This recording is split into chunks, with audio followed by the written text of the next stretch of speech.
Hi friends, welcome to my channel. ఈరోజు అయితే లంచ్కి మామిడికాయ పప్పు ఇంకా బీన్స్ పొటాటో ఫ్రై అయితే చేశానండి.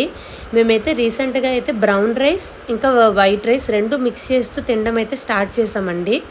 అంటే ఒక గ్లాస్ రైస్కి అయితే హాఫ్ గ్లాస్ వైట్ రైస్, అది డైమండ్ రైస్ మేము వాడతామండి. Half glass white rice, next ఏమొచ్చి ఇంకో హాఫ్ గ్లాస్ ఏమొచ్చి బ్రౌన్ రైస్ రెండు మిక్స్ చేసి తింటున్నామండి. ఉత్తి బ్రౌన్ రైస్ కూడా తినలేము. సో ఈ రకంగా అయితే మేము కొంచెం ట్రై చేస్తున్నాం తినడానికి. ఒక 1 month నుంచి ఇలాగే తింటున్నామండి. సో లంచ్ అయిపోయాక జస్ట్ ఇంకొక 1-2 hours అయితే క్లైమేట్ ఫుల్గా చల్లగా ఇలా అయిపోయిందండి. టెర్రస్ మీదకి వచ్చాము. సూపర్ అంటే సూపర్గా ఉందండి క్లైమేట్. చూడండి, ఒకవైపు నుంచి ఏమొచ్చి వర్షం, ఇంకో వైపు నుంచి ఎండ. అదే వర్షం కాదు, మేఘాలు చూడండి ఎంత పెద్దగా వస్తుంది, ఉరుములు కూడా వస్తున్నాయి. ఇంకో వైపు నుంచి ఏమొచ్చి ఎండ. ఇది మా టెర్రస్ అండి. సో పైకి రావాలనిపించి చల్లగా అయితే వచ్చామండి. ఒక 2-3 కొంచెం చినుకులు అయితే పడ్డాయి. సో తర్వాత చూడండి రెయిన్బో. నేనైతే చాలా ఇయర్స్ తర్వాత అయితే నిజంగా చూశానండి ఈ రెయిన్బో అయితే. చాలా అంటే చాలా బాగుంది. సో అందుకని వీడియో కూడా నేను రికార్డ్ చేసుకున్నాను.